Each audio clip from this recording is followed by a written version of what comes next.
Hello friends, आज हम बात करेंगे इनकम टैक्स के ओल्ड स्लैब्स और न्यू स्लैब्स के बारे में। ये ओल्ड रिज़ाइम क्या था और न्यू रिज़ाइम क्या है। देखिए, इस टेबल में हमारे पास ओल्ड टैक्स रेट और न्यू टैक्स रेट की स्लैब्स के हिसाब से कि कितना कितना टैक्स पे करना पड़ेगा। अप टू 2 लैक्स तक ओल्ड टैक्स रेट और न्यू टैक्स रेट में कोई डिफरेंस नहीं है। 2.5 लैक्स से 5 लैक्स तक 5% है दोनों में ही। 5 लैक्स से 7.5 लैक्स तक ओल्ड टैक्स रिजीम में 20% और न्यू टैक्स रिजीम में 10% रेट है। 7.5 लैक्स से 10 लैक्स तक ओल्ड टैक्स स्लैब में 20% है और न्यू टैक्स में 15% रेट है। नेक्स्ट है 10 lakhs to 12.5 lakhs. Old tax slab में 10 लाख से अबव जितना भी होगा जितनी भी इनकम होगी उस पर फ्लैट 30% टैक्स ही लगेगा। जबकि न्यू स्लैब्स में 10 लाख से 12.5 तक 20% है, 12.5 से 15 लैक्स तक 25% है और 15 लैक्स एंड अबव जितना भी होगा वो 30% ही होगा जो फ्लैट होगा। तो फ्रेंड्स, हम अलग अलग इनकम के हिसाब से अलग अलग ओल्ड टैक्स रेजिम और न्यू टैक्स रेजिम के हिसाब से देखेंगे कि किस में कितना टैक्स बनता है। तो चलिए फ्रेंड्स, हम यहाँ पे इनकम लेके चलते हैं 10 लैक्स अगर हमारी इनकम है तो हमारा ओल्ड टैक्स रेजिम और न्यू टैक्स रेजिम के हिसाब से हमारा टैक्स कितना बनेगा। तो ओल्ड टैक्स रेजिम में काफ़ी सारी रिबेट्स है जो हम अवेल कर सकते हैं, जबकि न्यू टैक्स रेजिम अगर हम ऑप्ट करते हैं तो इसमें रिबेट वगैरह नहीं ले सकते। तो ओल्ड टैक्स में यहाँ पे क्या है कि 80C में 1,50,000 है, 80D जो हेल्थ इंश्योरेंस वगैरह उसमें 25,000 है, हाउसिंग लोन का इंटरेस्ट है वो मैक्सिमम हम 2 लैक्स तक अवेल कर सकते हैं। स्टैंडर्ड डिडक्शन है वो एम्प्लॉयज़ के लिए है, सिर्फ वो 50,000 है। तो ये टोटल डिडक्शंस 4,25,000 बनती है। तो 10 लैक्स में से ये डिडक्शंस माइनस करके जो हमारी टैक्सेबल इनकम बनती है वो है 5,75,000।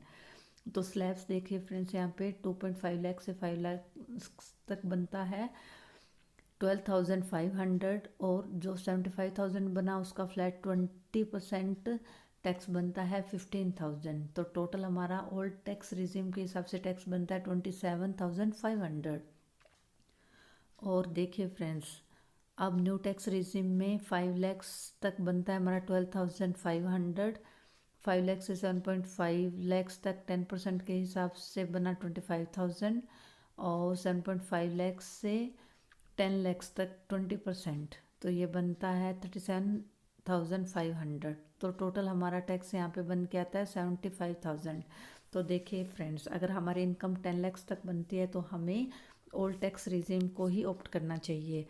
अब नेक्स्ट हम तो देखिए फ्रेंड्स, नेक्स्ट इनकम हम लेके चलते हैं 15 लैक्स इनकम है तो ओल्ड टैक्स रिजीम में डिडक्शंस अवेल करके और विदाउट डिडक्शंस कितना कितना टैक्स पे करना पड़ेगा और न्यू रिजीम में हमें कितना टैक्स पे करना पड़ेगा। ओल्ड रिजीम में अगर हम इनकम 2 लैक्स तक लेते हैं तो हमारी टैक्सेबल इनकम 13 लैक्स, तो हमें टैक्स पे करने पड़ेगा 2,02,500।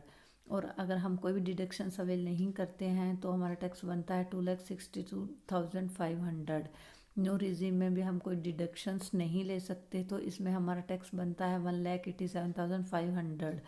अगर हम कोई डिडक्शंस नहीं ले रहे हैं और अगर हमारी इनकम 15 लाख है तो हमें न्यू टैक्स रिजीम को ही ऑप्ट करना चाहिए।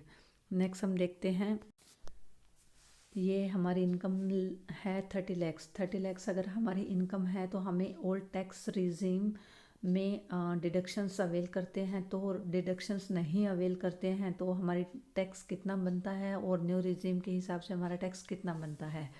तो देखिए फ्रेंड्स, ओल्ड टैक्स रिजीम में अगर हमारी डिडक्शंस 4,25,000 है, 4,25,000 में क्या क्या है 1.5 लाख तो 80C में 50,000 स्टैंडर्ड डिडक्शंस, 25,000 80D और 2 लैक्स है अगर हमारा हाउसिंग लोन है और तो उसका मैक्सिमम इंटरेस्ट जो हम अवेल कर सकते हैं डिडक्शंस में वो 2 लैक्स तक है।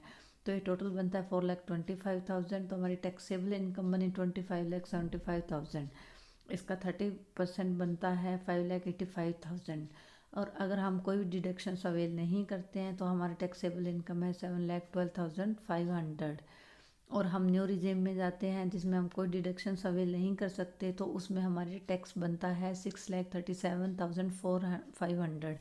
तो देखिए फ्रेंड्स, न्यू टैक्स रिजीम और ओल्ड टैक्स रिजीम में क्या डिफरेंस है। अगर हम डिडक्शंस अवेल कर सकते हैं, अगर हमारी सेविंग्स हैं, हेल्थ इंश्योरेंस है, हाउसिंग लोन है, एजुकेशन लोन है या एक्सेट्रा जो भी है, अगर ये सब ले रखे हैं और डिडक्शंस अवेल करनी है तो हमें ओल्ड टैक्स रिजीम को ऑप्ट करना चाहिए। अदरवाइज़ डिडक्शंस अगर हम अवेल नहीं कर रहे हैं तो हमें ओल्ड टैक्स रिजीम के बजाय न्यू टैक्स रिजीम को ऑप्ट करना चाहिए।